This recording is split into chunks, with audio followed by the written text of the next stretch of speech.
ஆண்டவராகிய இயேசு கிறிஸ்து நாமத்திலே அன்பின் வாழ்த்துக்கள். இந்த மேய்ப்பனுடைய கோல் என்ற வேத பாடத்தின் வழியே உங்களை சந்திப்பதிலே நான் பெருமகிழ்ச்சி அடைகிறேன். இந்த நாளில் உண்மையை குறித்து கர்த்தர் உங்கள் மத்தியில் பேச விரும்புகிறார். உண்மை. என் முகத்தை என்ன திருப்பிக் கொள்ளுங்க. உபாகம் 32:20. என் முகத்தை அவர்களுக்கு மறைப்பேன், அவர்களுடைய முடிவு எப்படி இருக்கும் என்று பார்ப்பேன். அவர்கள் மகா மாறுபாடுள்ள சந்ததி, உண்மையில்லாத பிள்ளைகள். இஸ்ரவேல் புத்திரர்களை குறித்து கர்த்தர் சொல்லுகிறார். இது இஸ்ரவேல் புத்திரர்கள் என்றால் என்ன? தேவனுடைய இருதயத்துக்கு ஏற்ற ஜனம், தேவனுடைய நன்மையை பெறுகிற ஜனம், தேவனுடைய நன்மையை அனுதினம் பெற்று வருகிற ஜெபம். தேவன் பலத்த கிரியைகளை இவர்கள் மத்தியில் செய்திருக்கிறார். எகிப்திலிருந்து இவர்களை கொண்டு வந்திருக்கிறார். செங்கடலை கடக்க செய்திருக்கிறார். மன்னாவை அருள் செய்தார். மாறாவாய் இருந்த தண்ணீரை மதுரமாய் மாற்றி கொடுத்தார். இரவுக்கும் பகலுக்கும் இவர்களுக்கு பாதுகாவலாய் அக்கினிஸ்தமாய் மேகஸ்தமாய் தாமே எழுந்தருளினார். இவர்களுக்கு ஒன்றும் குறைப்பட்டு போகவில்லை. இவரோட வஸ்திரம் பழுதாகவில்லை. இவர்களுக்கு தட்டுப்பாடு எதுவுமே காணப்படவில்லை. இவரோட சரீரம் ராஜஜெய கம்பீரமாக இருந்தது.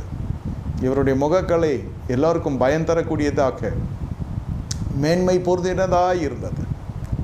அப்படிப்பட்ட ஜனங்கள் தான் இஸ்ரவேல் புத்திரர்களுடைய தோற்றம்.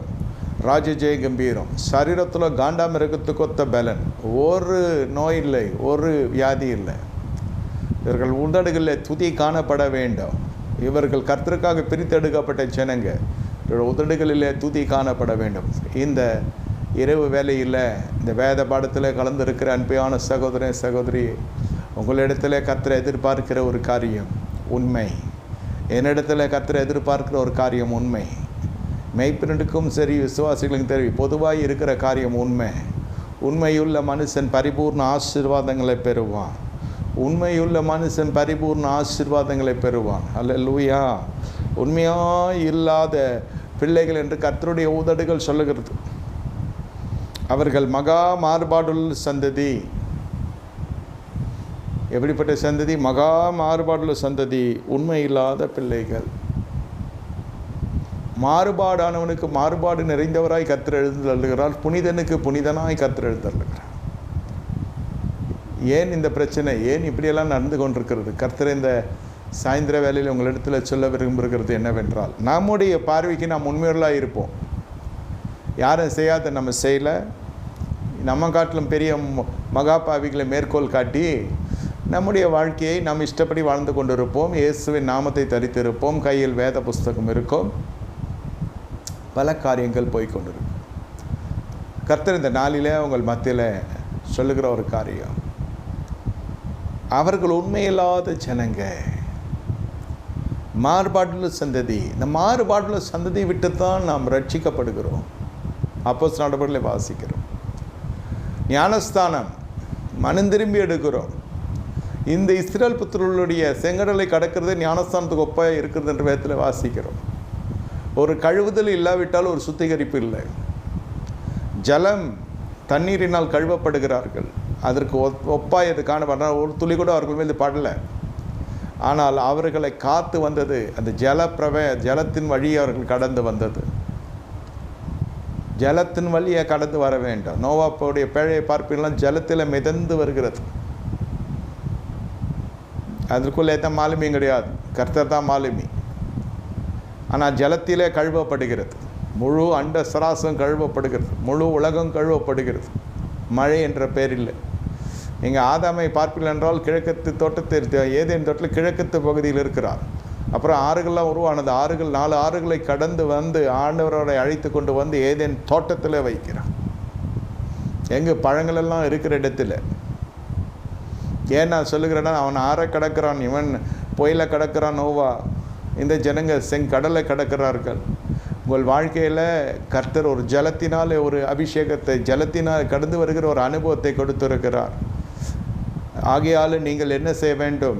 மாறுபாடு சந்ததியை விட்டு விலகி ரட்சித்து கொள்ள வேண்டும். ஆனால் இவர்களே மாறுபாடவர்களாக இருக்கிறாங்க. மாறுபாடுள்ள சந்ததியை ரட்சித்து கொள்ள வேண்டும். அப்போஸ்தலர் 2வது அதிகாரத்தில் நாம் வாசிக்கிறோம், ரட்சிக்கப்பட்டவரை கர்த்தர் அனுதினமும் சபையில் சேர்க்கிறார். இந்த உண்மை இல்லாத ஜனங்க இவங்க. உண்மை இல்லாத ஜனங்க. என்ன உண்மை இல்லை? என்ன விதத்தில் இவர்களுக்கு உண்மை இல்லை? இந்த ஜனங்கள் முதலிலே என்னவா இருக்கிறார்கள்? யூதர்களாக இருக்கிறாங்க. யூதர்களாக இருக்கிறாங்க. அவர்கள் மார்க்கத்தின்படியே, இனத்தின்படி அவர்கள் யூதர்கள். இந்த ஜனங்களை கர்த்தர் என்ன செய்கிறார்? ரட்சிக்க சித்தமாக இருக்கிறார். இப்பொழுது இந்த ஜனங்கள் எங்கே காணப்படுகிறாங்க? எருசலேமில் காணப்படுகிறாங்க. எருசலேமில் காணப்பட்டுகிற பொழுது எத்தனையோ ஜனங்கள் இருக்கிறாங்க. ஆனால் வேதம் என்ன சொல்லுகிறது? வேதம் என்ன சொல்லுகிறது? இந்த ஜனங்கள் இந்த பேதுருடைய பிரசங்கத்தை கேட்கிறாங்க. அபிஷேகம் பண்ணப்பட்ட உடனே எழுந்தருளி கர்த்தர் இவரை கொண்டு சொல்லுகின்ற காரியம் அப்போஸ்தலர் நடபடிகள் 2வது அதிகாரம் 40வது வசனம் சொல்லுகிறது. இன்னும் அநேக வார்த்தைகளாலும் சாட்சி கூறி மாறுபாடுள்ள இந்த சந்ததியை விட்டு விலகி உங்களை ரட்சித்துக் கொள்ளுங்கள் என்று புத்தி சொன்னான். அவனுடைய வார்த்தையை சந்தோஷமாக ஏற்றுக்கொண்டவர்கள் ஞானஸ்தானம் பெற்றார்கள். அன்றைய தினம் ஏறக்குறைய 3000 பேர் சேர்த்து கொள்ளப்பட்டார்கள். நல்லா புரிந்து கொள்ளுங்கள். இது இஸ்ரவேல் புத்திரர்கள் லட்சக்கணக்கில் வந்தார்கள். 6 லட்சம் புருஷர்கள், 6.5 லட்சம் புருஷர்கள், அப்புறம் மனைவிமார்கள், அப்புறம் பிள்ளைகள் எல்லாம் சேர்ந்து பாருங்கள். ஒரு புருஷனுக்கு பின்னாலும் 4 பேர் இருப்பாங்க. மனைவி பிள்ளைகள் அப்பொழுதெல்லாம் இந்த இந்திய தேசத்தில் இருக்கும்போது குடும்ப கட்டுப்பாடு இல்லை. அவங்க பெற்றுக்கொள்ளுகிறது அவர்களுக்கு ஒரு அடையாளம். ஒரு வீட்டில் 5 பசங்க இருக்கும், 10 பசங்க இருக்கும். ஏன்னா அவன் நல்லா உழைக்கிறான், புசிக்கிறான். அவன் வம்சம் இன்னும் பெருகம் தான் வேதம் சொல்லுகிறது. அங்கே வம்சத்துக்கும் குறைவில்லை, வாரிசுகளுக்கும் குறைவில்லை. என்னை கேட்டுக்கொண்டிருக்க தேவனுடைய ஜனமே, அந்த நாட்களில் எந்த ஜனங்கள் அதிகமாக இருக்கலாம் அந்த ஜனங்கள் ஆளுவார்கள் என்று சொல்லி தான் இவர்கள் பெருத்து கொண்டு போகிறார்கள் என்று தான் அழிக்க பார்வன் முற்படுகிறான். ஆகையால் எழுத்தின்படி பார்த்தாலும் எண்ணிக்கைகள் கிட்டத்தட்ட 30 லட்சம் மேலே இருக்கும். 6 லட்சம் புருஷர்கள் பாருங்கள், அப்புறம் மனைவிமார்கள், அப்புறம் பிள்ளைகள் எல்லாம் பார்த்தா கிட்டத்தட்ட வந்துடும் 30 லட்சத்துக்கு. எப்படியும் என்னை கேட்டுக்கொண்டிருக்க தேவனுடைய ஜனமே, 4-5 மடங்கு இவர்கள் பெருகி இருப்பார்கள் குறைந்தபட்சம். இது ஜனங்கள் எல்லாம் அந்த செங்கடல் வழியே கடந்து வருகிறாங்க. என்னை கேட்டுக்கொண்டிருக்க தேவனுடைய ஜனமே, இந்த நாளில் கர்த்தவங்களை பார்த்து சொல்லுகிற காரியம், மாறுபாட்டில் சந்திட்டு விலகி ரட்சித்துக் கொள்ளுங்க. அந்த வார்த்தையை அப்படியே ஏற்றுக்கொள்ளுகிறாங்க. அந்த மாறுபாட்டில் சந்திட்டு ரட்சித்து கொள்ளுங்க. இங்கே உபாகம் 32:20 வாசிக்கிறோம். அவர்கள் மகா மாறுபாடுள்ள சந்ததி, உண்மையில்லாத பிள்ளைகள். என் முகத்தை அவர்களுக்கு மறைப்பேன் என்றால் என்ன? ஏற்கனவே இந்த முகம் காட்டப்பட்டது. இருதயத்தில் பரிசுத்தம் உள்ளவர்கள் தேவனை தரிசிப்பார்கள். ஒரு காலத்தில் ஆவிக்குரிய வாழ்க்கையில் பார்த்து இருக்கணும். ஒரு காலத்தில் பிரகாசித்ததெல்லாம் இன்னொரு காலத்தில் மங்குகிறது. அது மங்காது இருக்கிறதுக்கு தான் சபையினுடைய ஐக்கியம். அது மங்காது இருப்பதற்கு தான் அபிஷேகம். அது மங்காது இருப்பதற்கு தான் பல காரியம், ஆவிக்குரிய அந்யோன்யங்கள். அதில் தான் உபதேசத்தில் மாறுபாடு இருக்கக்கூடாது.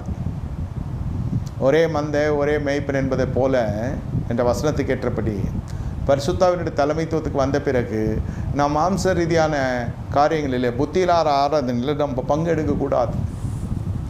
இங்கே மாறுபாடில் சென்றுட்டு ரட்சித்து கொள்ளுங்கள் என்று சொன்னால், உங்கள் கரத்தில் வேதம் சொல்லுகிறதை குறித்து நான் சொல்ல விரும்புகிறேன்.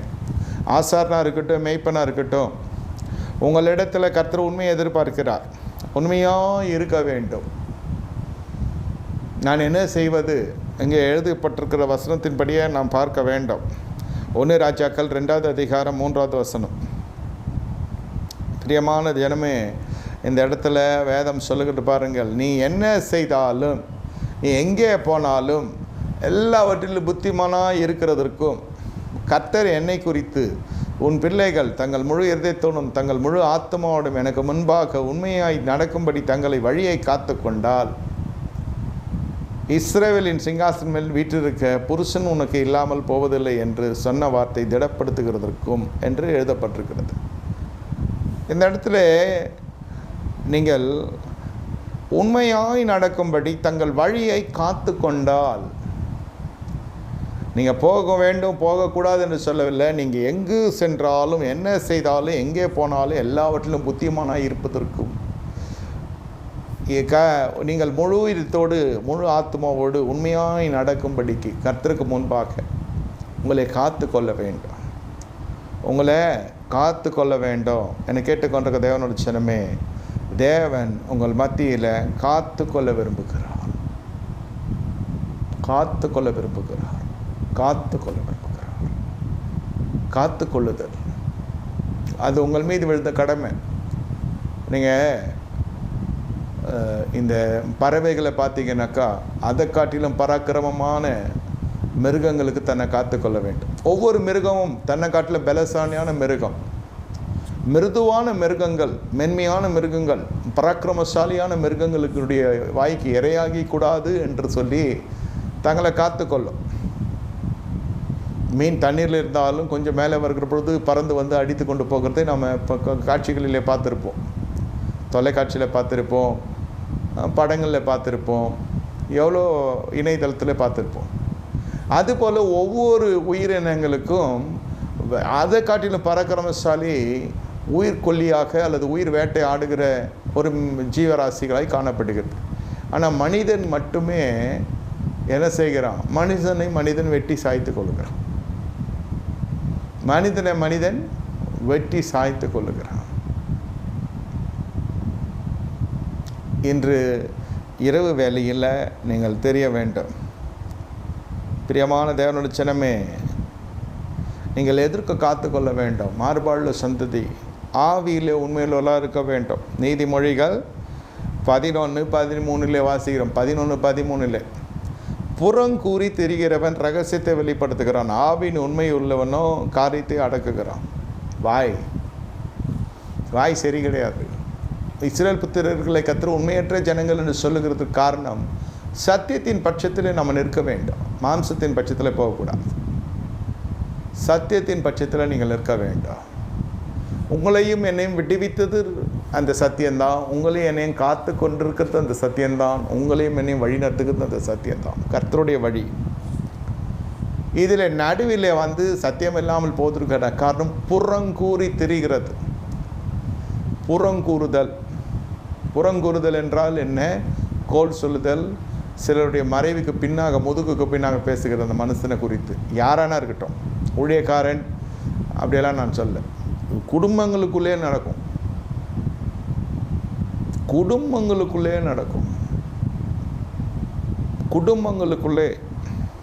அது கேட்கிறதுக்கு மிக மிக மிக மிக மிக கஷ்டமாக இருக்கும். குடும்பங்களுக்குள்ளே நடக்கிறது.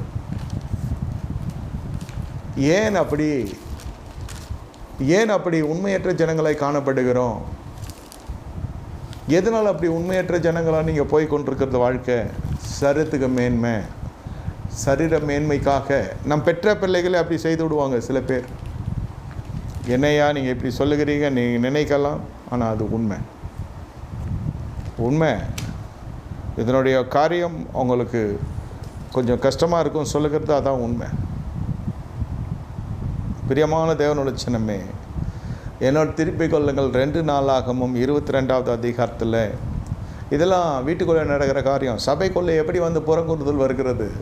முதல்ல வீடு தான் அதிக பங்கு வகிக்கிறது குடும்பம்.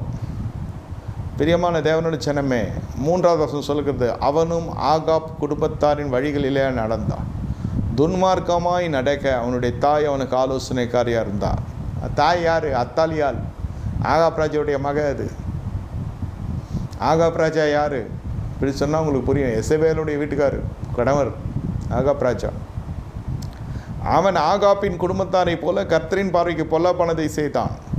4வது வசனம் சொல்லுகிறது, 2 நாளாகமும் 22வது வசனத்தில், அவன் தகப்பன் சென்று போன பின்பு அவர்கள் அவனுக்கு கேடாக அவனுடைய ஆலோசனைக்காரனாக இருந்தாங்க. பிரியமான தேவனுடைய சின்னமே, இந்த இடத்துல மிகப்பெரிய ஒரு துன்மார்க்கத்தை தாய் செய்கிறார். தாயினுடைய துருபதேசம். தகப்பனாடி சென்று போன பின்பு அவர்கள் கேடாக அவனுக்கு ஆலோசனைக்காரலாக இருந்தார்கள். அவர்களுடைய ஆலோசனைக்கு உட்பட்டவனாய் அவன் இஸ்ரவேல் ராஜாவாகிய யோராம் என்னும் ஆகாப்பின் குமாரனோடு கூட கீலேயாத்தின் ராமோத்திற்கு சிரியாவின் ராசைகளுக்கு விரோதமாக யுத்தம் பண்ண போனான். அங்கே சீரியர் யோராமை காயப்படுத்தினாங்க. பிரியமான தேவனுடைய ஜனமே, கர்த்தர் தூர ஆலோசனை வீட்டிலேருந்து ஆரம்பிக்கிறது. தாயினுடைய போதகம் எப்படி இருக்கிறது? இவள் தாய் தன்னுடைய தகப்பனுடைய வீட்டாரின் வழியில் நடத்துகிறாள். எசேக்கியாவுக்கு ஒரு தகப்பன் இருக்கிறான், மாம்ச ரீதியான தகப்பன். அது இப்போது செல்லுபடி ஆகவில்லை.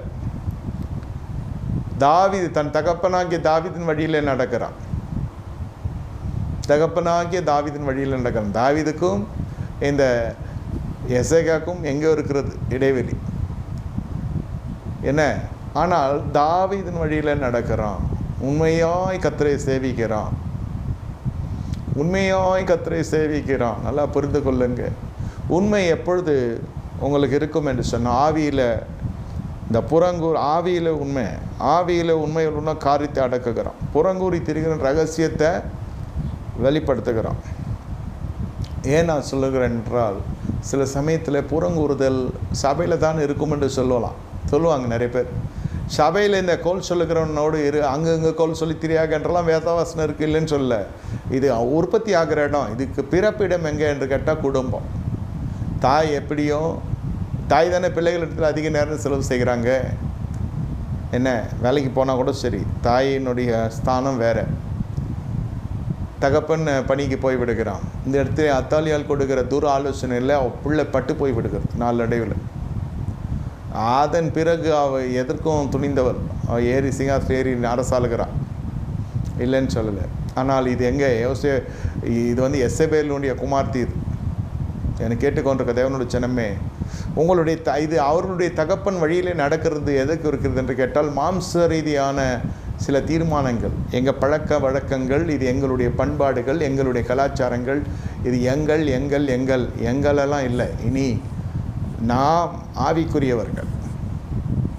உன் தகப்பன் வழியிலே நடக்கிறாய் என்றால், யோவான் 8:44 வாசிக்கிறோம், உங்கள் தகப்பன் உங்களுக்கு பிசாசாக இருக்கிறான். அவர்களுடைய பிதா பிசாசாக இருக்கிறான். அவன் சொந்தத்திலிருந்து எடுத்து பேசுகிறான். அவனிடத்துல சத்தியம் இல்லை. இங்கு சத்தியமார்க்கத்தார் நடைகள், நேற்று பார்த்தோம், நடைகளை குறித்து வாசித்தோம், தியானித்தோம் போன வாரத்தில். உங்களுடைய வழிகள் இது, உங்கள் செய்கைகள் புறங்கூறுகிறது. தாய்க்கு விரோதமாய் தகப்பனிடத்தில் பேசுது, தகப்பன் விரோதமாய் தாயிடத்தில் பேசுகிறது, மனைவிக்கு விரோதமாக கணவன் பிள்ளைகள்கிட்ட பேசுகிறது, கணவனுக்கு விரோதமாக பிள்ளைகள் இடத்துல தாய் பேசுகிறது. டே அவங்க வீட்டு ஜனங்கள்லாம் அப்படி தாண்டா, நான் பேச்ச கேளு, நம்ம மாமா மாதிரி வராதுன்னு தாய் இனத்தார. எப்பொழுது ஒரு குடும்பத்துக்குள்ளே ஒரு பெண்மணி திருமணமாகி போகிறாளோ, அந்த குடும்பத்தோடு அவள் சங்கமித்து விடுகிறாள் என்று வேதம் சொல்லுகிறது. அவர்கள் இருவரும் ஒரே உடலாய் காணப்படுகிறாள் என்று வேதம் சொல்லுகிறது. அப்பொழுது அந்த தகப்பன் வீட்டாரையும் அந்த ஜனங்களுடைய காரியங்களை குறித்து இருக்கிற அவதூறு பரப்புகிறவர்களாக இந்த பெண்மணி காணப்படக்கூடாது என்பது தான் வேதம் சொல்லுகிற காரியம். எப்பொழுது ஆவிக்குரிய மார்க்கத்தில் வருகிறீர்களோ, சத்திய மார்க்கத்தில் வருகிறீர்களோ, அதோடு அதை நீங்கள் பிணைந்து விடுகிறீர்கள். பரிசுத்தாவி உபதேசம், கர்த்தருடைய கனி கொடுக்கிறது, ஸ்தோத்திரம் பண்ணுகிறது, உபவாசிக்கிறது, கொடுக்கிறது, துதிக்கிறது, பாடுகளை சகிக்கிறது, மன்னிக்கிறது, திருவிருந்துக்கு எடுக்கிற ஒவ்வொரு காரியங்கள், the initiative what you take for the Holy Communion, the measures what you prevent yourself from indulging in all the treacherous sins, துணிகரமாக இறங்கக்கூடிய பாவங்களுக்கு உங்களை விலக்கி காத்துக்கொள்ளுகிறது நீங்கள் எடுக்கிற உபவாசங்கள், நீங்கள் எடுக்கிற விலக்கி காத்துக்கொள்ளுகிறது, இதெல்லாம் ஆவிக்குரிய மரபணுகளே வர வேண்டியது. ரத்தத்தோடு ரத்தமாக, நரம்போடு நரமாக, சரத்தோடு சரமாக இந்த பிரமாணம் உள்ளே வந்துவிட வேண்டும்.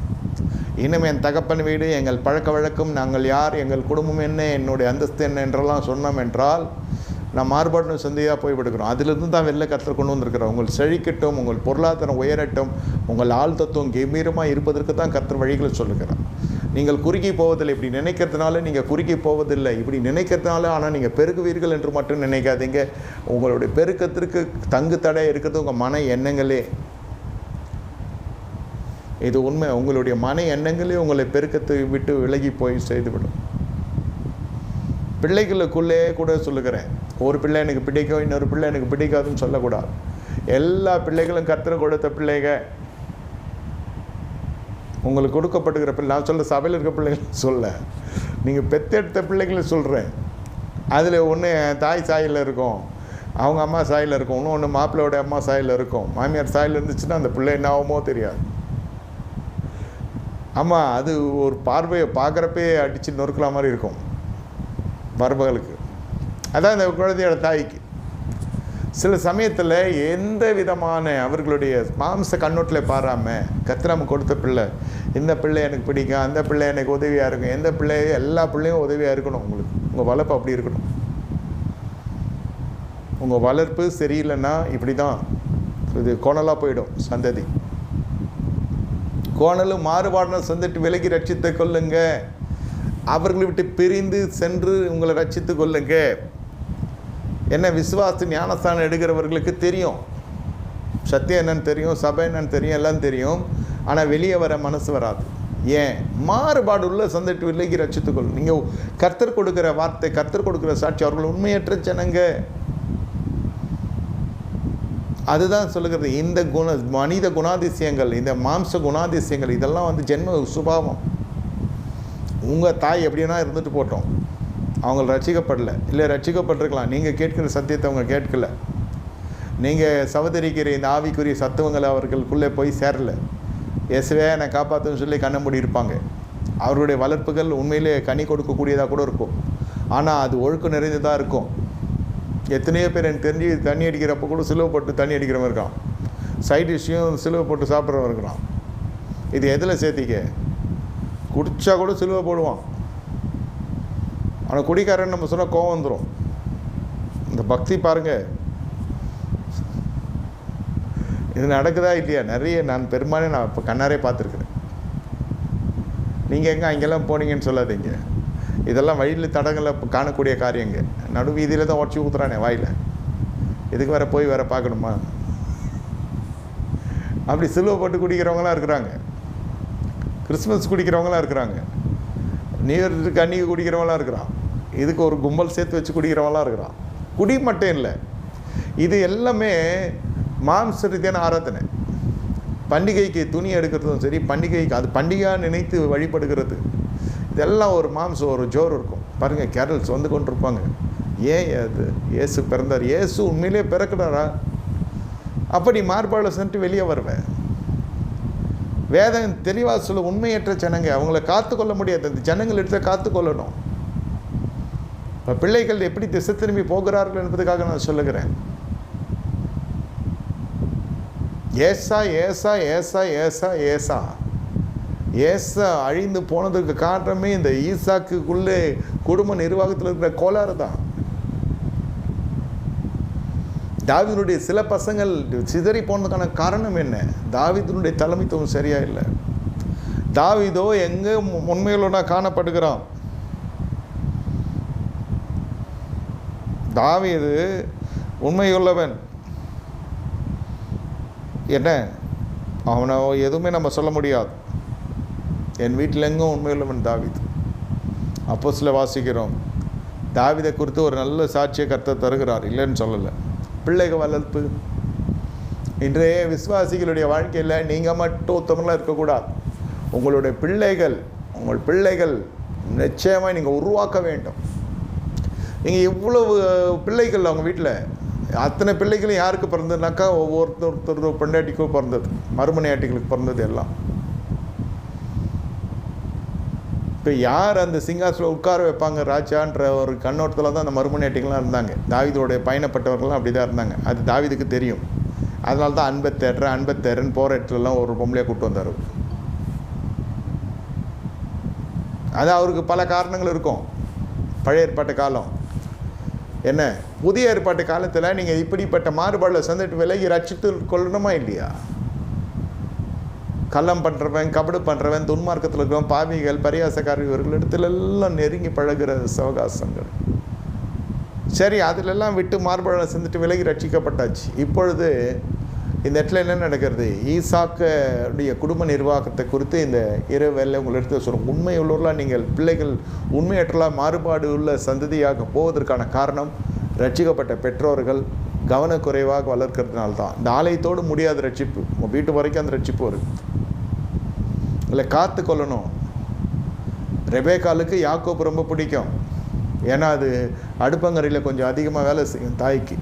அதான் பயிற்றும் கூட செய்தான் வாசிக்கணும் இல்லையா? என்னை கேட்டுக்கொண்டிருக்க தேவனுடைய சின்னமே, இந்த மனிதனுடைய வாழ்க்கையில் கடைசியில் என்ன நடக்கிறதுன்னு கேட்டால், இவன் தாய்க்கு பிரியமானவனாக, அவன் தகப்பனுக்கு பிரியமானவன், ஆனால் முழுவதும் வனத்தில் வைத்தே அழகு பார்த்தார் ஈசாக்கு. ஈசாக்கு நல்ல அடித்து புசிக்கிற மனுஷன். வெள்ளாட்டுக்கறி வெள்ளாட்டுக்கறி வெள்ளாட்டுக்கறி, வீட்டில் எப்பொழுதும் அந்த வெள்ளாட்டுக்கறி இருந்து கொண்டே இருக்க வேண்டும். ஒரு குறிப்பிட்ட போஜனம் மட்டுமல்ல, அது எல்லாம் வனத்துக்கு போய் வேட்டையாடி கொண்டு வருகிறபடினால ஈசாக்குக்கு மிகவும் பிரியமான பிள்ளையாக ஏசா இருக்கிறான். மூத்த குமாரன் இல்லைன்னு சொல்லலை. இது வாங்கி கொண்டு வரத்துக்கெல்லாம் மசாலா அரைச்சி கொடுக்கறதுக்கு இந்த பிள்ளை உதவுது. அதனால் ரெபேக்காலுக்கு இது ரொம்ப பிடிச்ச பிள்ளையாயிடுச்சு யாக்கோப். இதெல்லாம் 5 நிமிஷம் கேப்பில் பிறந்தது. ரெட்டையர்கள் தான். முதல்ல அவர் வந்தார், அவர் காலை பிடிச்சின்னு இவர் வந்தார். இதில் இருக்கிற பிள்ளைகளே வகுத்து கொள்கிறாங்க. பரவாயில்ல. ஆனால் ரெபேக்கால் ஏதோ அவங்க வீட்டு ஜனங்களுடைய பழக்கத்தெல்லாம் சொல்லி கொடுத்து வளர்க்கலை. அது அவளுக்கு she paid attention for Jacob, he paid attention for Esau. நான் இந்த பிள்ளை அந்த எல்லோரும் ஒரே மாதிரி பார்க்க கற்றுக்கொள்ளணும். இல்லைன்னா நம்முடைய வாழ்க்கையில் பிரச்சனை வந்துடும். இந்த சேஷ்ட புத்திர பாகத்தை விற்றதோ, இந்த சேஷ்ட புத்திர பாகத்தை இவன் உடன்படிக்கை அவன் சகோதரனுக்கு விற்றதோ, பயிற்றங்கூழை இவன் கொடுத்ததோ எதுவுமே தெரியாது ஈசாக்குக்கும் ரெபேக்காலுக்கும். பிள்ளைகளுக்குள்ளே என்ன நடக்குதுன்றதை பார்க்குற அந்த விழிப்புணர்வு இல்லாத பெற்றோர்கள் நிச்சயமாய் நல்ல சந்ததி உருவாக்க முடியாது. இப்போ பிள்ளைக்கு ரட்சிக்கப்படணும், பாவத்தில் அவன் மாட்டக்கூடாது. ஏன்னா குடிக்கிறான், வெறிக்கிறான், வெசித்தனம் பண்ணுறான், அது மட்டும் இல்லை, அவன் அதிலெல்லாம் போய் பல கலவரங்களை குடும்பத்தை கொண்டு வருகிறான், இல்லைன்னு சொல்லலை. அதுக்கு பயந்துக்கிட்டு இல்லை மட்டும் இல்லை, அதுக்கு தான் படிகள் இருக்கிறது, நடபடிகள் இருக்கிறது. ஒரு நாளில் வர்றது இல்லை. இதெல்லாம் வளர்க்குற பொழுதே சரியாக வளர்க்கணும் பிள்ளைங்களை. பிள்ளை வளர்ப்பு வேத பாடத்தில் இதெல்லாம் தெரியணும். எப்படி ஒரு போதகன் ஒரு குறிப்பிட்ட விசுவாசி மீது அன்பு பாராட்டினா அவனை எப்படி எல்லா பிள்ளைகளும் மற்ற விசுவாசிகளும் எப்படி நொந்து கொள்வாங்க. அந்த மாதிரி செய்யக்கூடாது. வேதம் அதான் சொல்லுகிறது. ஐஸ்வர்யன் வந்தால் அவனை இங்கே உட்காருன்னு சொல்கிறீங்க, ஏழைகள் வந்தால் நீங்கள் அங்கே இருங்கன்னு சொல்கிறீங்க. அந்த மாதிரிலாம் சொல்லக்கூடாது. பிதாவினோட வீடு இல்லையா அது? சகலருக்கும் ஜப்பு வீடாக இருக்கிறது. அப்போ குடும்பத்துக்குள்ளே எந்த பாகுபாடும் இருக்கக்கூடாது. அப்படி பாகுபாடு காட்டினா ஒன்று மாறுபாடாக போயிடும். அவன் அப்படியே தேஞ்சி கர்த்தருடைய பொல்லா போய் சம்பாதிக்கிற மனுஷனாக போயிட்டான். ரொம்ப அதிக நாட்கள் அதிக நேரம் அந்த பிள்ளை வனாந்தத்தில் செலவு பண்ணுறது. வனத்தில் அதிக நேரம் இந்த பிள்ளை வீட்டில் செலவு பண்ணுறது. படிப்பு நிமித்தம் வெளியில் இருக்கலாம், இல்லைன்னு சொல்லலை. படிப்பு நிமித்தம் வெளியில் இருக்கலாம், உத்தியோகத்து நிமித்தம் வெளியில் இருக்கலாம். ஆனால் மன ரீதியாக நீங்கள் உங்கள் பிள்ளைகளோடு பயணப்பட்டால் தான் நாளைக்கு அந்த பிள்ளைகள் திருமணமாகி எங்கிருந்தாலும் மன ரீதியாக பயணப்பட முடியும். சிலதெல்லாம் சரி ரீதியாக பயணப்படுவாங்க. சரி ரீதியாக பயன்படுகிற பொழுது இந்த கோளாறுகள்லாம் வந்துடும். மன ரீதியாக பயணப்பட தவறிடுவாங்க. ஆமாம், சரி ரீதியாக பயன்படுகிற பொழுது தகப்பனும் தாய் தகப்பனோடு பிள்ளை குடும்பம் நடத்துகிற பொழுது ஆண் பிள்ளைகளை சொல்கிறேன், என் பிள்ளை என்னை சரியாக கவனிக்கலை, சாப்பிட்டியான்னு கேட்கல, இந்த முதியோருடைய கூக்குரல்லாம் சொல்கிறேன். கண்காண அந்த பிள்ளை மன அளவில் பயணப்படாதனால சரீர அளவில் இணைந்து வர முடியாது. நான் சொல்கிறது 40 வயசுக்கு மேலே பிள்ளைக்கு 40 வயசு ஆன பிறகு பெற்றோருக்கு என்ன வயசு இருக்கும்? குறைஞ்சபட்சம் 70 வயசு இருக்கும். பலத்தின் தான் 80. இதில் 2 இதில் எதுனா 1 இருக்கும் இன்றைக்கி இருக்கிற காலகட்டத்துக்கு. அந்த முதுமையானது மிக கசப்பாக போவதுக்கான காரணம் என்ன? இளமையிலே நீங்கள் வளர்க்க தவறி விடுகிறீங்க. அந்த பிள்ளை ஓடி போய் திருமணம் செய்கிறது மட்டுமே இல்லை, அல்லது உட்கார்ந்து நீங்கள் சொல்கிற பேச்சே செல்ற பெண்ணை திருமணம் செஞ்சால் கூட முதுமை உங்களுக்கு இனிமையாக இல்லாது போவதற்கான காரணம் என்ன? அல்லது முதுமை இனிமையாக இருப்பதற்கான சமாதானம் தான் இருப்பதற்கான காரணமும் என்ன? இங்கே பெரிய பெரிய ஆட்கள்லாம் அபிஷேகம் பண்ணப்பட்டவெல்லாம் குடும்பத்தை கோட்டை விட்டுட்டான். ராஜ்யபாரம் இருந்துச்சு. சில பேர் சொல்லுவாங்க என்கிட்ட பென்ஷன் இருக்குது, சில பேர் சொல்லுவாங்க எனக்கு சொந்த வீடு இருக்குது, சில பேர் சொல்லுவாங்க எனக்கு கையில் முற்பிதாக்குள்ள சுதந்திரங்கள் இருக்குது, எல்லா வீடும் என் பேரில் தான் எடுத்து வச்சுருக்கேன், அந்த வீடெல்லாம் என் பேர்லேருந்து அந்த சந்ததிக்கு போகிற வரைக்கும் தான் என்னை பார்த்துக்கொள்வான். அது சரியான வளர்ப்பு இல்லை. ஒரு பொருளாதாரத்துக்கு என்று உங்களுக்கே தெரிகிறது, உங்களை சூழ்ந்திருக்கிற ஜனங்கள்லாம் உங்கள் வீட்டுக்கும் உங்களுடைய ஓய்வூதியத்துக்கும் உங்களுடைய காரியத்துக்காக இருக்கிறாங்கன்னு சொன்னாக்கா நீங்கள் சரியான முறையில் பிள்ளைகளை வளர்த்தீர்கள் என்று சொல்ல முடியாது. நீங்கள் வளர்க்க தவறிவிட்டீர்கள். இந்த அசைய சொத்து இவைகள் எல்லாம் அழியக்கூடிய காரியங்க. திடீர்னு கவர்மெண்ட் வந்து எடுத்துக்கிச்சுன்னா என்ன பண்ணுவீங்க? அதான் ரோடு வருது, பிரிட்ஜி வருதுன்றான நினையாத நேரத்தில் வருகிறார். யார்? நான் சொல்கிறது கவர்மெண்ட் அத்தாரிட்டிஸு. ஹைவேஸ் டிபார்ட்மெண்ட் வராங்க, பிடபிள்யூ டிபார்ட்மெண்ட் வராங்க, இங்கே பிரிட்ஜி கட்டப்புறன்னு மார்க் பண்ணிட்டு போகிறான். அது ஓரளவுக்கு வயசு இருக்கும் மார்க் பண்ணுறப்போ. முதுமை வரப்போ கரெக்டாக இஷ்டுவான். அரசு கொடுக்குற அந்த மதிப்பீடு தொகை வேறு. என்ன சந்தை வரியில் போகிற மதிப்பு வேறு. ஏதோ 1000 கற்பனையில் வீட்டை உண்டாக்கி அந்த வீட்டில் இருந்து ஒரு வருமானத்தை உண்டாக்கி நீங்கள் உட்கார்ந்து வீட்டின் மீது நோக்கமாக இருக்கிறீங்க. இந்த வீடு என் பேரில் இருக்குது, என் கையில் வருமானம் இருக்குது, இந்த வீட்டு வாடகையே எனக்கு 50,000 ரூபாய் வருது. இன்றைக்கி 40,000 சம்பாதிக்கிறதுக்கு வாலிபர்கள் திணறாங்க இல்லையா? ஓய்வூதியமே 50,000, வீட்டு வாடகை ஒரு 50,000, 1,00,000 வருகிறது. அதை வைத்து கொண்டு நீ வாழ முடியாது. என்னென்னமோ நடக்கும் வாழ்க்கையில், என்னென்னமோ எதிர்பாராத. நம்ம எதின் மீது நம்பிக்கையாக இருக்கிறோமோ, கர்த்தர் மீது நம்பிக்கை இருக்கிறோன்னு பாக்கியம். இங்கே ஓய்வூதியத்து மீது நம்பிக்கையாக இருக்கிறீங்களே, அசையா சொத்து மீது நம்பிக்கையாக இருக்கிறீங்களே, இதனால் பிள்ளைகள் உங்களை பார்த்துக்கிறாள் என்று உங்களுக்கு தெரிகிற பொழுது தெரிந்து கொள்ளுங்கள். நாங்கள் வெட்கி நாணமடைய வேண்டும், கூச்சப்பட வேண்டும். நம்ம சரியாக பிள்ளைங்களை வளர்க்கலை, அன்போடு வளர்க்கலை. ஆமாம், மன அளவில் பயணப்படலை. ஈசாக்கு ரெபெக்காவும் சரீர அளவில் இருந்துச்சு. ஒன்று மன அளவில் பயணப்பட்டது யார்? இந்த யாக்கோபு. அவன் சொல்கிறான், 28 வயசு 30 வயசில் கேட்குறான். அந்த ஆள், இந்த மனுஷன் கேட்குது. யார்? யாக்கோப். நீ போய் லாபான் வீட்டுக்கு போ, அங்கே 2 பேரையும் நான் ஒரே நாள் இழக்க விரும்பலை. சொல்கிற பேச்சு எந்த வயசுலையும் கேட்கணும் பசங்க. எத்தந்தான் இல்லைன்னு சொல்ல. மன அளவில் பயணப்பட்டிருக்க அந்த அம்மா. இது உடல் அளவில் பயணப்பட்டிருக்குது. தேவைகளுக்காக ஒரு பயனை நீங்கள் பயன்படுத்துகிறீங்க, ஒரு பிள்ளைகளை நீங்கள் பயன்படுத்துகிறீங்கன்றப்ப நீங்கள் உடல் அளவில் தான் பயன்படுறீங்க. நீங்கள் மன அளவில் நீங்கள் அவங்களோட பயணப்படுறதில்லை, உடல் அளவில் தான் பயணப்படுறீங்க. ஆமாம், இது வெள்ளாட்டுக்கறியில் வீக்கு பதார்த்தம், அசைவ புணவகம், உயர்தர அசைவ பதார்த்தம் வேணும், ஃப்ரெஷ் மீட் வேணும். அவன் வன வேட்டை இருக்கிறது ரொம்ப திருப்தியாக இருக்குது ஈசாக்கு. என் பிள்ளைய நல்லா வளர்த்தேன். நல்ல போஜன பிரியம். என்ன செய்வான்?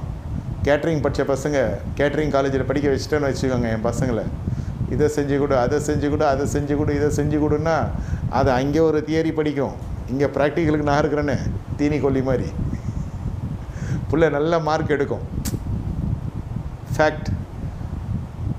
அவன் இங்கே படிக்கிறான், இங்கே வந்து சமைக்கிறான், அவ்வளோதான். ஃபுல்லாக நல்லா சாப்பிட்ற ஆளு தான் நல்லா சமைச்சு தருவாங்க. அதுக்கேற்ற மாதிரி தான் டாக்கில் இருக்கும் என் பையன்கிட்ட. எனக்கு நல்லா புரிஞ்சுக்கொள்ளுங்க. 4 பசங்க இருக்குது, பேச்சுக்கொள்ளுங்க. உதாரணத்துக்கு ஒருத்தன் எனக்கு போஜன பிரியன். நான் கேட்ரிங் காலேஜில் படிக்க வைக்கிறேன். இங்கே படிக்கிறான், இங்கே வந்து சமைக்கிறான், அவனை புகழ்கிறேன். ஓஹோ, எனக்கு ஏற்ற மாதிரிலாம் சமைக்கிறான். எந்தெந்த நாட்டுக்கெல்லாம் போயிட்டு வந்து என்னென்னலாம் சாப்பிட்டனோ அதெல்லாம் சொல்கிறேன். அவனும் நல்ல கேட்ரிங் காலேஜில் படிக்க வச்சுன்னா எல்லா இன்டர்நேஷ்னல் குஸ்னியும் தெரியுது பிள்ளைக்கு. 4 பிள்ளையில 3 பிள்ளையை நான் மறந்துடுவேன். இந்த போஜன பிரியனாக இருக்கிற நான் இந்த கேட்ரிங் படித்த பையன் மேலே ரொம்ப பிரியமாக இருப்பேன். ஏன்னா எனக்கு நாக்குக்கு ஏற்ற ருசி கிடைக்குது. இந்தோனேஷியாவில் என்ன சாப்பிட்டேன் அது அப்படியே தட்டில் வருது. இந்தியாவில் இருக்கிறப்பவே சிங்கப்பூரில் சாப்பிட்டேன். எந்தெந்த நாட்டுக்கு நான் போனேனோ அத்தனை நாட்டு டிஷ்ஷும் என் பையன் சேர்ந்து தரான். இந்த 3 பசங்க என் மனசுலேருந்தே போயிடும். உண்மையிலே அவன் வந்து ஒரு இன்ஜினியராக இருப்பான். 100 பையன் நான் தான் படிக்க வச்சுருப்பேன். அது கல் மண்ணை கட்டடம் அது கிடக்குது அப்படின்னு. இன்னொன்று டாக்டராக இருக்கும், இன்னொன்று வழக்கறிஞராக இருக்கும். நான் மனம் திறந்து சொல்கிறேன், 3 பிள்ளைகள் உயர்ந்த அந்தஸ்து எனக்கு தெரியாது. எனக்கு எது பிரியமாக இருக்கிறதோ அதிலே ஒரு பிள்ளை எனக்கு சகாயராக இருக்கும். எனக்கு மிகவும் நெருங்கி காணப்படும். இறுதிக்கேற்ற மனுஷனாக அந்த அவனை தான் பார்ப்பேன். இதுதான் தவறுன்னு நான் சொல்ல வரேன். நீ காத்துக்கொள்ளலையா, இதில் என்ன ஆகுனா புறங்கூறுதல் வீட்டுக்குள்ளே வரும். இவன் அண்ணனோ தம்பியோ அவனை கண்டுக்கிற இந்த 3 பசங்க நான் மறந்துடுவேன். என் சிந்தையில் இருக்கிறதெல்லாம் இந்த கேட்ரிங் படித்த பையன் தான் இருக்கும். ஏன்னா நான் போஜன பிரியன். இப்போ நான் செல்வ பிரியன், இன்ஜினியரிங் படித்த மேலே தான் இருக்கும். இப்போ நான் சமூக பிரியன், சமுதாயத்தில் நான் ஒரு தலைமைத்துவத்தில் வரணும்னு நினைக்கிறேன். ஒரு அரசியல் அது இதுன்னு. அப்போ இந்த லாயர் படித்த பையன் தான் எனக்கு பிடிக்கும். அவங்ககிட்ட சொல்கிறது எவனை கவுக்கலாம், இதை பண்ணலாம், அது பண்ணலாம், அதையே அவங்ககிட்ட டிஸ்கஸ் பண்ணுவேன்.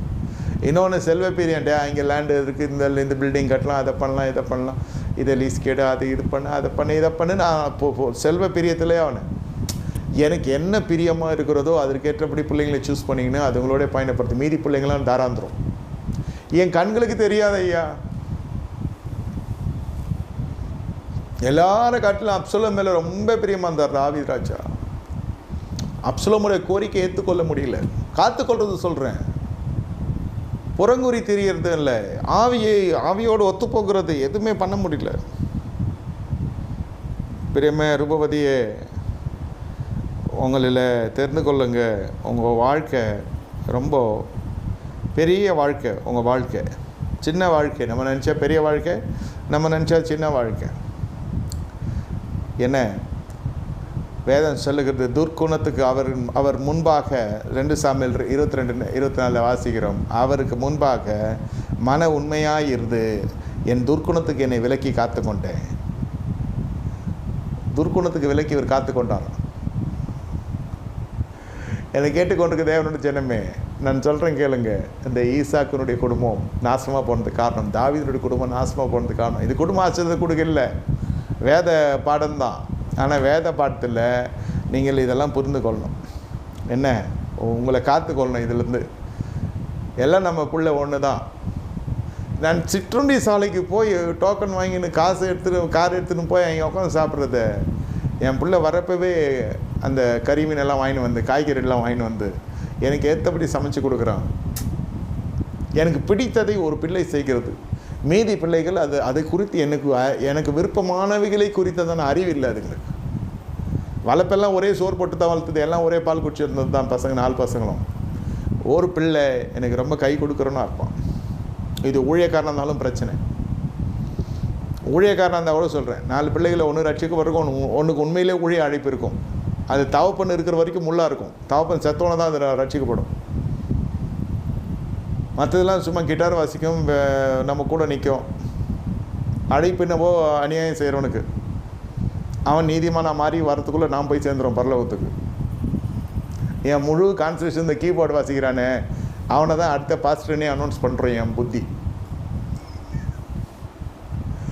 ஏன்னா இன்னைக்கு டேட்டுக்கு அவன் தான் நம்மளுக்கு கைக்கு மாட்டுறான். இல்லைன்னா மருமகன் கொண்டு போயிடும் சபை. பிள்ளை கொடுப்பனா மருமகனை கொடுப்பனா? நான் மனம் திறந்து பேசுகிறேன். எது சௌரியம்? துர்க்குணத்துக்கு விலக்கி என்னை காத்துக்கொள்கிறேன்னா? நான் சொன்னேன்ல, இது வேத பாடம் போதகருக்கும் சேர்த்து சொல்கிறேன், மெய்ப்பனுக்கும் சரி ஆடுகளுக்கும் சரி சமமாக வரணும், அது சரியாக வரணும். உங்களுக்கு ஏதோ உங்கள் வீட்டில் இன்றைக்கி போய் இப்படி யோசிச்சு பாருங்கள், எதனால் வீட்டில் பேரண்ட்ஸுக்கும் பிள்ளைங்களுக்கும் தகராறு? எனக்கு பிடிக்காத செய்கிறான். என்னென்னமோ எனக்கு பிடிக்கும், என்னென்னலாம் நான் செய்ய தவறினோன்னு என் இள வயதில் அத்தனையும் என் பிள்ளை செய்ய வேண்டும் என்று என்னுடைய இருதயத்தின் எண்ணம் நிரம்பி வழியும். அதுக்கு அவன் கை கொடுக்க மாட்டான், துணை நிற்க மாட்டான், பயாண்டுருவான், சொல்ல மாட்டான், சைக்கிளில் தூரமாக இருப்பான். அப்போ என்ன, அவன் வீட்டில் கலவரம், நிலவரம், கலவரம். Because he never satisfied my desire which is in my heart was unfulfilled by my son or daughter. எழுத்தின்படி பார்த்தா அது அவங்களுக்கு சம்மந்தம் இல்லை. இன்றைக்கி நடக்கிற பெருமையான வீட்டு பிரச்சனையே தான். ஏன் பையன் சரியில்லை, அவன் கிடக்கிறான், அவனுக்கு பிடிக்கல, எனக்கு பையனை விடுவார், அதை பற்றி பேசாது, எல்லாம் அம்மா மரியாதை. அந்த அம்மாவை போய் கேட்டால் எல்லாம் அவங்க அப்பா நாட்டுமே அது மோஞ்சி மோர கட்டியிருப்பார். எங்கேயோ பிறக்க வேண்டியது எங்கேயோ வந்து போகிறது. ஏன் இருதயத்தில் இருக்கிற விருப்பம் அவன் நிறைவேற்றலையா? வேறு ஒன்றும் இல்லை, அவன் பாவம், அவன் தனித்துவம் நல்லாவே இருக்கும். சரி, அதை அவன் சூஸ் பண்ண முடியாது. அவனுக்கு இருக்கும் ஆசை. அவன் வாலிபத்தில் அவனுக்கு என்ன ஆசை இருக்கும், எதில் அவனுக்கு இன்ட்ரெஸ்ட் இருக்கும்? எல்லாமே படிக்கிற பிள்ளைங்களை நீங்கள் போய் கேளுங்க, எதில் இன்ட்ரெஸ்ட் இருக்குதோ அதில் தான் படிக்க போவோம். ஆனால் முடிச்சுட்டு வரதான்னு கேட்டால் இருக்காது. அப்படி பார்த்தா அந்த பாடத்தை எடுத்து அத்தனை பசங்களுக்கும் 100க்கு 100 கோல்டு மெடலிஸ்ட்டோடு வரணும். அவன் கொடுக்குற ஃபோர்ஸும் அந்த பிள்ளை ஆணோ பெண்ணோ அது கொடுக்குற ஒரு ஆக்சிலரேஷன், அந்த ஃபோர்ஸு, ப்ரெஷரு. நான் இதைத்தான் படிப்பேன்னு போகிறவன் அதை முடிக்கிறானான்னு பார்த்தா ரொம்ப கஷ்டம். அவனுக்கு தெளிவு இருக்காது, அவ்வளோ சின்ன வயசு தெளிவு இருக்காது. அதுக்கு தான் மென்டார் இருக்குது, அதுக்கு தான் கவுன்சிலிங்லாம் இருக்குது. இப்போ பேரண்ட்ஸ் எல்லாம் படிச்சிருக்காங்க, ஓகே. ஆனால் அதிகப்படியாக சில எதிர்பார்ப்பு இருக்கும். ஸ்டேட் ஃபஸ்ட்டு வரணும்னு நினைப்பான். தப்பில்லை, அதுக்கு என்ன முயற்சி, அது பிள்ளைக்கு என்ன தகுதி இருக்குதுன்னு பார்க்கணும். அதோட கிரகிக்கிற சக்தி என்ன? தாயின் தகப்பன சேர்ந்த கலவு தானே பிள்ளை. தன்னை காத்துக்கொள்ளணும். இங்கே அப்சலோம் ரொம்ப பிடித்த பிள்ளை. தாவீது நல்லா அவனை பார்க்குறப்பெல்லாம் இஸ்ரவேலில் ரூபம் உள்ளவன். அவனை போல ஒரு ரூபம், அவுட்ஸ்டாண்டிங். ஏதோ ஒரு விஷயத்தில் என் பிள்ளை ரொம்ப சிறந்திருக்கு. நான் ஒரு 10-15 பிள்ளைங்க மத்தியில் சொல்கிறேன், என்ன சொல்ல தாவீது சொல்கிறேன். 10-15 பிள்ளைங்க அவருக்கு. அதில் அப்சலோம் வந்து ரூபம் கொள்ளுவேன். இஸ்ரேலுக்குள்ளே அந்த மாதிரி யாருமே இல்லை. அப்போது தாவீதுக்கு வந்து ரொம்ப ஆசை அப்சலோம் மேலே. ஆனால் அப்சலோம் எடுத்து வந்த கோரிக்கையை தாவீதால் நிறைவேற்றவே முடியல. தன் சகோதரி கற்பழிக்கப்படுகிறான் அம்னோன்னு அவனை கூப்பிட்டு விசாரிக்கவே இல்லை. அதுதான் அப்சலோமுக்கும் தாவீதுக்கும் வந்த பெரிய மாறுபாடான கருத்துக்கள் உண்டாயிடுச்சு. கருத்து வேறுபாடு வந்துடுச்சு. பிடிக்கும், பிள்ளை எனக்கு பிடிக்குது, பிள்ளைக்கு பிடிச்ச மாதிரி அப்பா இல்லை. இன்றைக்கி குடும்பங்களில் வர பிரச்சனை காரணமே இதான். பேரண்ட்ஸ் பண்ணுற தப்பு தான் பிள்ளைங்களும் பண்ணுறாங்க, பிள்ளைங்க பண்ணுற தப்பு தான் பேரண்ட்ஸும் பண்ணுறாங்க. என்ன, பிள்ளைங்களுக்கு பிடிச்ச மாதிரி பேரண்ட்ஸ் இல்லை. அவங்கவுங்க வருமானம் இல்லைன்னா பரவாயில்ல ஐயா, என்கிட்ட ஷேர் பண்ணுறது சொல்கிறேன். எங்கள் அப்பாக்கோ அம்மாக்கோ வருமானம் இல்லைன்னா பரவாயில்ல, வருமானம்லாம் இருந்துச்சு, எவ்வளோ சொத்தெல்லாம் சேர்த்துருக்கலாம், எல்லாம் சொந்தக்காரங்களுக்கு எழுந்துட்டாங்க, சொந்தக்காரங்கிட்ட எழுந்துட்டாங்க எல்லாம் ஒன்று தான். இன்றைக்கி நாங்களும் வாடகை வீட்டில் இருக்கிறோம். ஏன் அவங்க புத்தியை பழிக்கலாம் இல்லை? நான் என்ன சொல்வேன், அவங்களுடைய மதியினத்தை குறித்து மேன்மை பாராட்டாத. உன்னை நீ இதுலேருந்து ஆரம்பித்து நீ ஒரு சொந்த ஸ்தலத்தை வாங்குகிற வழியை பாரு. முற்பிதாக்களுடைய சுதந்திரம் வரல, என்ன பண்ணுறது, பேதமை, ஞான குறைவு. இப்போ நீ இந்த சத்தியத்துக்குள்ளே வர, சத்தியத்துக்குள்ளே வர, மறுபடியும் பிறந்த அனுபவத்துக்குள்ளே வர. அப்போ அவங்களுக்கு அபிஷேகம் இல்லை, ரட்சிப்பம் இல்லை, வெறும் போயிட்டு வருவாங்க சபைக்கு, அவ்வளோதான். இவ்வளோ தூரம் ஊடுருவி வரல யாரும். இப்போ பரிசுத்தாவினர் ஊடுருவி வரார். நீ உருவாக்கு உன் சந்ததிக்கு, அதை பார்த்தீங்கன்னா இதை கோட்டை விட்டுருவேன்னு நான் சொல்வேன். ஆனால் சந்திக்கப்பட்டவர்கள்ட்ட நான் அப்படி சொல்லுவேன், கேட்டுக்கொள்வோம். அநேகருடைய வீடுகளில் இதான் பிரச்சனை இருக்குது. பிள்ளை சரியில்லை. ஏன் சரியில்லை? அவன் எதுவுமே என் பேச்சு கேட்கறதில்லை. தகப்பனுக்கும் பிள்ளைக்கும் சண்டை. ஏன்? எங்கள் அப்பா பணத்தெல்லாம் இழந்துட்டாரு, அவங்க உறவு முறை கொடுத்துட்டாரு, அவங்க கடகனை வாங்கி வச்சுருப்பான் தெரியாது. ப்ராப்பர்ட்டி ஷேராக இருக்கும், ஃபேமிலி ஷேராக இருக்கும். அவங்க அப்பா மொத்தமாக எடுத்து கொடுத்துட்டாலும் அவங்க அம்மா பரசாட்டி தூத்தி கீத்தி அவன் மனசை அப்படியே நஞ்சை ஊற்றிருக்கும். பாவி மனுஷன் எல்லா காசு எடுத்து வாங்கி கொடுத்துட்டாயா, நம்மளெல்லாம் நினச்சானா, நம்மளெல்லாம் மறந்துட்டு இருந்தாலும் இன்றைக்கி நம்ம 5க்கு 10க்கு லோல் போட்டுறோம், லாட்ரி அடிக்கிறோம், அது இதுன்னும். அப்போ அந்த பிஞ்சு மனசில் என்ன, அவன் நஞ்சை ஊற்றுற மாதிரி இருக்கும். இதெல்லாம் நடக்கும். அத்தாலியால் இப்படி தான் பண்ணான், புள்ள நாசமாக போச்சு. அது எவ்வளோ மெத்த படித்து மேதாவியாக இருந்தாலும் தகப்பனை குறிக்கிறப்போ கரகரப்பு இருக்கும். அப்போ தகப்பனோட சாபம் அந்த பிள்ளையோட வாழ்க்கை இறக்கமாக இறங்காதா? தாய் தகப்பனை கனம் பண்ணுவாயாகன்னு வேதம் சொல்லுது. அது கனம் பண்ணாது. தாய் எப்பொழுதுமே கொடுக்குற ஆலோசனை தகப்பனை கனம் பண்ணுறதா இருக்கணும். இது தகப்பன் வீட்டாரையும் தகப்பனையும் சேர்த்து சாடுறது இருந்தாலும் இல்லாத நேரத்தில். அப்போ என்ன ஆகும்? அவன் சொத்தை திண்டு அவனுக்கு துரோகியாக இருக்கும் அந்த பிள்ளை. ஆமாம், அப்சலோமோட அம்மாவும் மாக்காவும் அப்படி தான் பண்ணி வச்சா. அகிதபேல் சொன்னார், இல்லைன்னு சொல்ல, மறுமணியாட்டிகளை போய் சேர சொன்னார். அது யார்? அது அவங்கள குறித்து ஒரு நல்ல அபிப்பிராயத்தை இந்த அம்மா வளர்க்கல.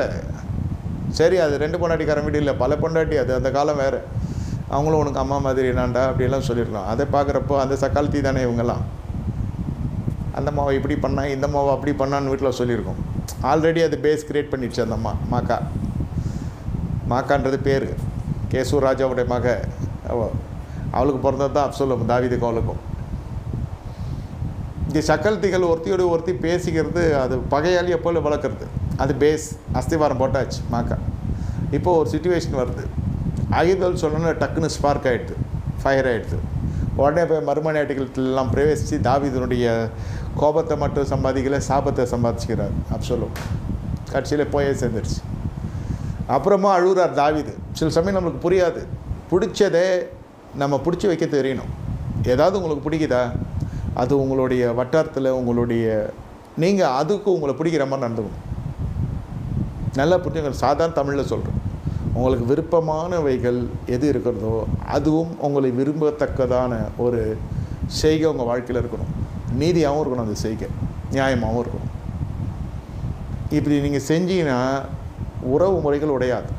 கணவன் மனைவியாக இருந்தாலும் சரி, லவ் பண்ணி கட்டுறான், பண்ணாதரான்னு சொன்னாலும் கேட்கறது கிடையாது.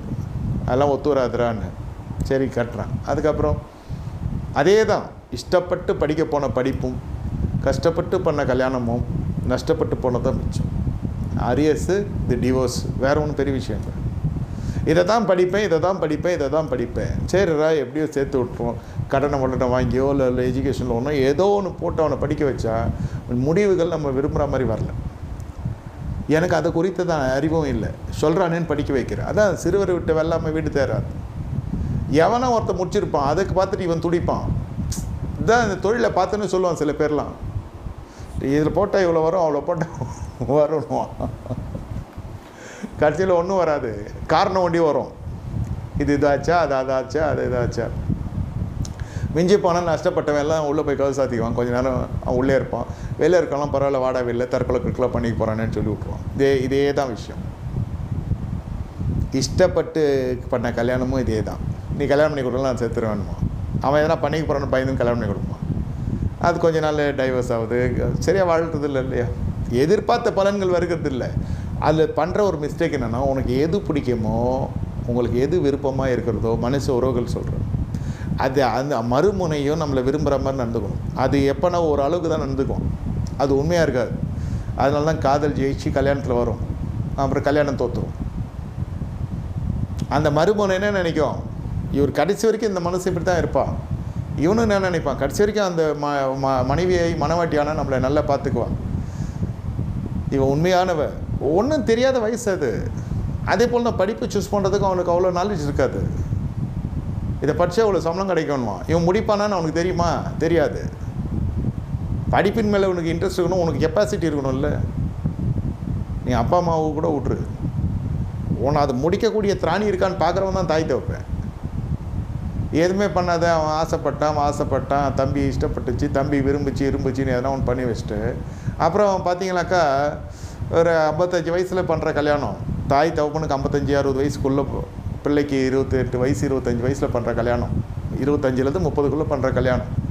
தாய் தகப்பன் 70 சில்லற வரத்துக்குள்ளே அது பிரச்சனை ஆச்சுட்டேன். எங்கே போய் இன்னொரு வாட்டி பண்ண முடியும், பண்ணால் நல்லா இருக்குமா?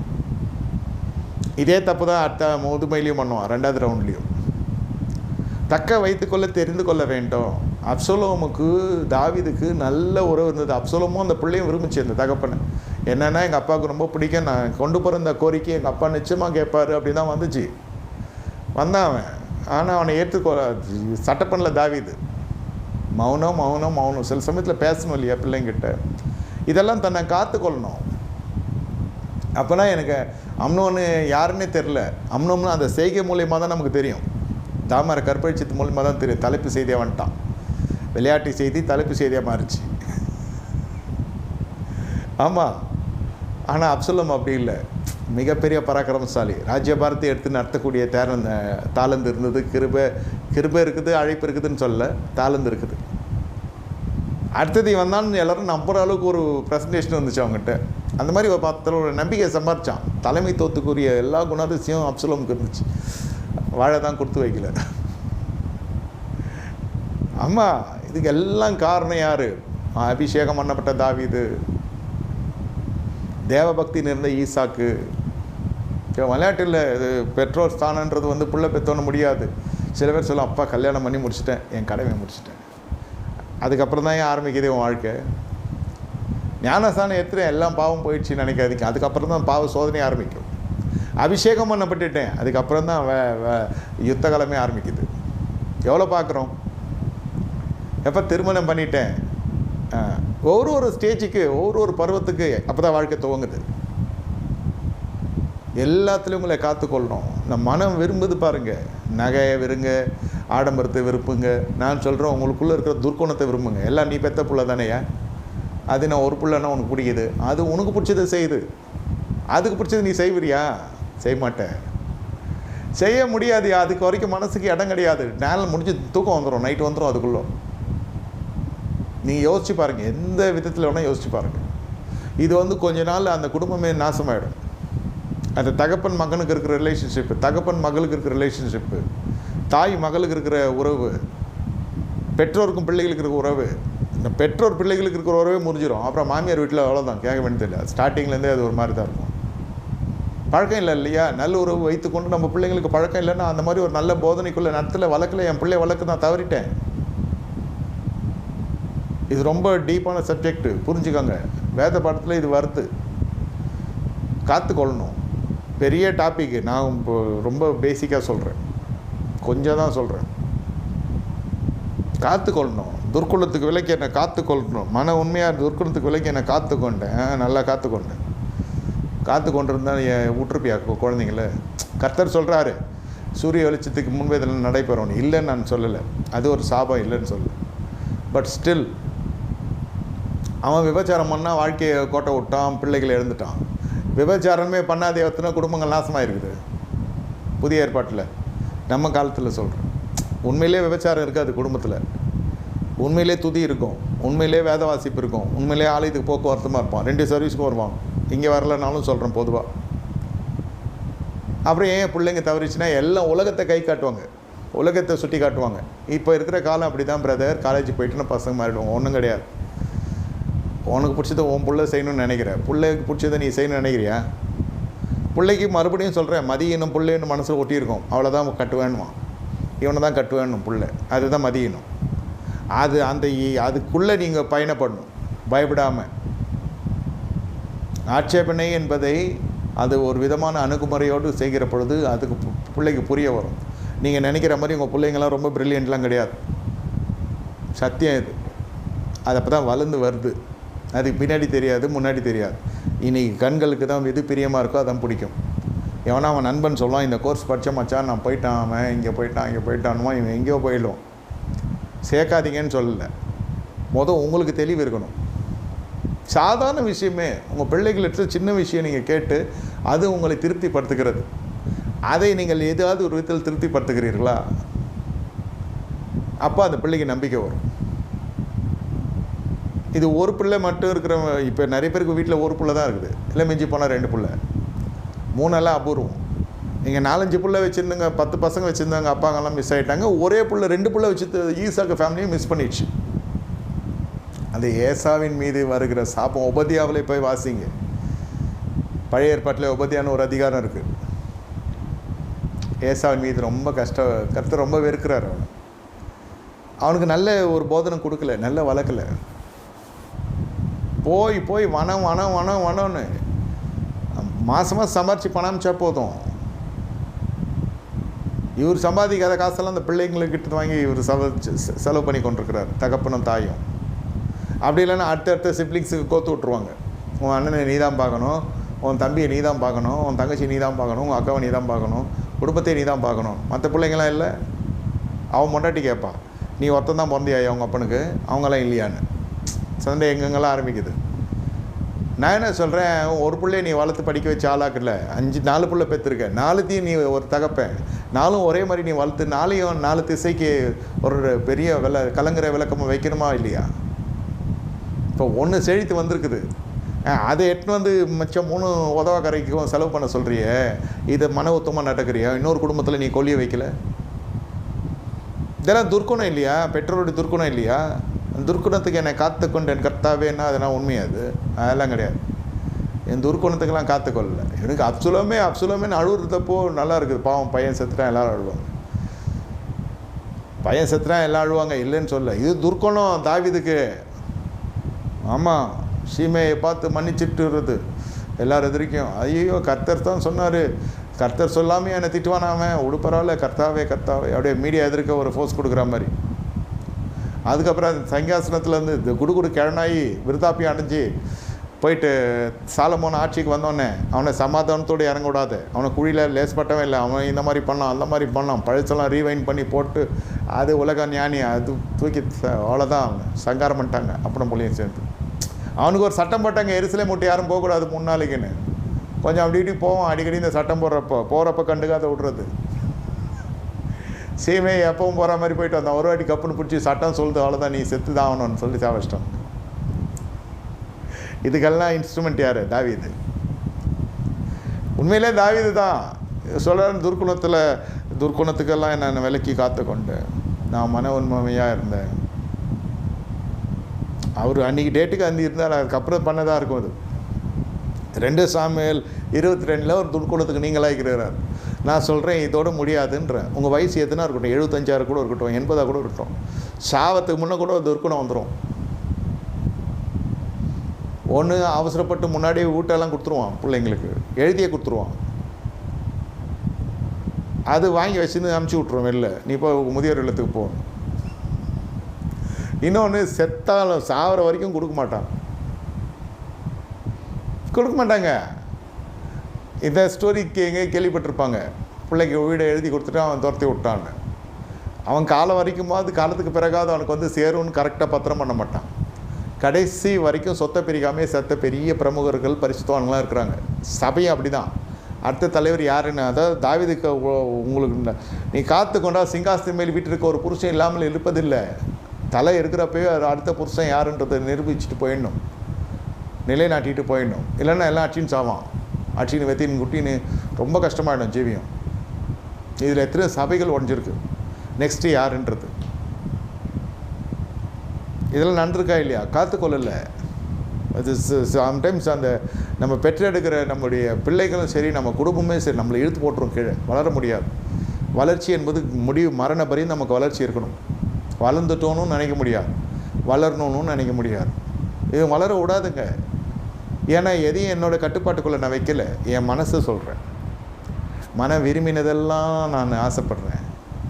மற்றவனே நம்முடைய மனமும் விரும்புது இல்லையா? இப்போ சபைக்கு விசுவாசிங்களாக வரணும்னு போத்துக்கிற ஆசைப்படுறாரு, வீட்டில் இருக்காதீங்கன்னு. நீ வீடு சந்திப்புக்கு போகணும் இல்லையா? அவனும் ஆசைப்படுறான் இல்லையா? விசுவாசியும் சபை ஐயா வந்து வீட்டில் ஜெபம் பண்ணணும், வருஷத்துக்கு ஒரு வாட்டியாவது வரணும். சரி, கேரல்ஸ் எல்லாம் கூட வேணாம், அந்த பேரே வேணாம். வீடு சந்திப்பு வராத வருஷத்தில் ஒரு முறையாவது வருவாங்க. வீடு சந்திப்பு வராதவன் கேரல்ஸ் வரமாட்டான். கேரல்ஸ் வரவன் வீடு சந்திப்பு வரமாட்டான். பிஸியாக இருக்கிறானுமோ அந்த ஆசை இருக்கும் இல்லையா போதகனுக்கு. அதனால் சபை என்ன ஆகும்? சண்டே வரத்துக்கு வருவோம், மண்டே வரத்துக்கு போவான், டியூஸ்டே வரத்துக்கு போவான், வெனஸ்டே வரத்துக்கு போவான், தேர்ஸ்டே வரத்துக்கு போவான். 1008 இவாஞ்சலிஸ்ட் கான்டாக்டில் இருப்பான். இவன் தீர்க்கதரிசனம் வரைக்கிறான், அங்கே போவான். அவன் பேய் ஓட்டுறான்னா இங்கே போவான். ஏன்? தகப்பன் சரியில்லை. they are not paying attention. ஞாயிற்றுக்கிழமை கரெக்டாக வந்துடுவான். சபையில் விசுவாசியாக இருக்கான், தசமம் அவங்க வருது, அவ்வளோதான். மனம் உண்மையாக இருக்கிறோமா? இதெல்லாம் துர்க்கணும் இல்லையா? சபையை எடுத்துக்கொண்டா இதுதான். ஐயா வரணும்னு அவங்களும் ஆசைப்படுவாங்க இல்லையா? நீங்களாம் வரணும் ஆசைப்பட்றேன், நான் வந்து வீட்டில் ஜெபம் பண்ணணும் நீங்கள் ஆசைப்படுவீங்க இல்லையா? ஆசைப்படுறீங்க தெரியும், சொல்கிறேன். அது மாதிரி தான் எல்லா விஷயமும். ஏதோ ஒன்று எனக்கு கிடைக்கிறது, மறு உத்தரவு நான் என்ன செய்கிறேன். அது மனைவியாக கூட இருக்கட்டும். மனைவின்றது ஏன் அவ்வளோ அற்பமாக சொல்ல நினைக்காதீங்க. மனைவியாக கூட இருக்கட்டும். நீங்கள் உங்கள் விருப்பத்துக்கு ஏற்றபடி அந்த மாதிரி நடந்துக்கணும். சமைத்து கொடுக்குறதோ உங்கள் குடும்பத்துக்கு ஏற்ற ஒரு குத்து விளக்காக இருக்கும். நீங்கள் ஒரு சுடரொளி பட்டயமாக இருக்கணும் அந்த அம்மாவுக்கு பாதுகாப்பாக. ஒரு சாரால் அந்த சுயநலமாக இருப்போம், நன்மை பெற்றுடுவோம், மறு நன்மை செய்ய தெரியாது. ஆறுதல் அன்பு சொல்கிறேன், ஒரு பாதுகாப்பு சொல்கிறேன். எங்கள் சபையில் விட்டு கொடுத்துருவாங்க புருஷமார்கள். அப்போ அந்த அம்மா வந்து நியாயம் தீர்க்கும். இதில் தான் குடும்ப சண்டை ஆரம்பிக்கிறது. இந்த குடும்ப சண்டையிலே புருஷ பொண்டாட்டிக்குள்ளே பேசிட்டுக்கிறது முடியாது தான் அந்த அம்மா தனி கட்சி ஆரம்பிக்குது வீட்டில். உங்கள் அப்பா யாரும் தெரியுமாடா, சண்டால என் லைஃபை நாசமாயிட்டான், நான் எங்கேயோ இருக்க வேண்டியது அப்படிலாம் ஆரம்பிக்கிறதுலாம் யார்? இது காரணகர்த்தா புருஷன். குடும்பத்துக்கு தலைன்னு வேதம் சொல்லுதுனாக்கா நீ தலைமைக்குரிய குணநலன்களோடு நடந்து கொள்ளணும்னு சொல்ல வரேன். உண்மை தேவனுடைய வீட்டில் எங்கேயும் உண்மை இல்லை. நான் வீட்டில் ஒழுங்காக இல்லை, நீ தேவனுடைய வீட்டில் வந்து உண்மையாக இருப்பேன். நீ 1 மணி நேரம் 2 மணி நேரம் இருக்கிற சர்வீஸில் உன்னை தான் இங்கே எல்லாம் டிஜிட்டல் வச்சு பிடிக்கிறோமே, என்னத்தை திருட முடியும்? இங்கே ஒன்றும் திருட முடியாது. வரவெல்லாம் ஜிபே பண்ணுறான், காணிக்கெல்லாம் இப்போ எடுக்கிறது கிடையாது. சபை டிஜிட்டல் மயமாயிடுச்சு, பேங்க் ட்ரான்ஸ்ஃபர் பண்ணுறான். அதெல்லாம் எடுத்தால் கூட அதெல்லாம் எடுக்க மாட்டாங்க யாரும். வேறு காணிக்கை அவ்வளோ இல்லைன்னு தெரியும். அந்த காணிக்கைக்கு ஒரு திருடெல்லாம் வரமாட்டான். வேறு மாதிரி தேவனுடைய வீட்டில் கள்ளத்தனம் நடக்கும், இல்லைன்னு சொல்ல. ஆனால் தாவீதினுடைய காலத்திலையோ மோசே காலத்திலையோ எங்கே உண்மையுள்ள இருந்தான். ஆனால் இன்று பல உண்மைகள் இருக்கிறது. உண்மை என்ன நீ காத்து கொள்ளுதல் மட்டும் தான் இன்றைக்கி சொல்லித்தரேன், போதிக்கிறேன். கட்டளை மூடி கர்த்தரை நோக்கி பார்ப்போம். ஆண்டவரை ஸ்தோத்தரிக்கிறோம், இறங்கின கிருபைக்கு ஸ்தோத்திரம். இந்த வேத பாடத்தை ஆசீர்வதி ஏசுன்ற தெளிக்கிறோம், ஏசு நாமத்தில் பிதாவே ஆமென். என் ஆத்துமாவே கர்த்தரை ஸ்தோத்திரி, முளை ஃபஸ்ட் நாமத்தை ஸ்தோத்திரி. என் ஆத்துமாவே கர்த்தரை ஸ்தோத்திரி, கர்த்தர் செய்த சகல உபகாரங்களையும் மறவாதே ஆமென். கர்த்தராகிய இயேசு கிறிஸ்துவின் கிருபையும்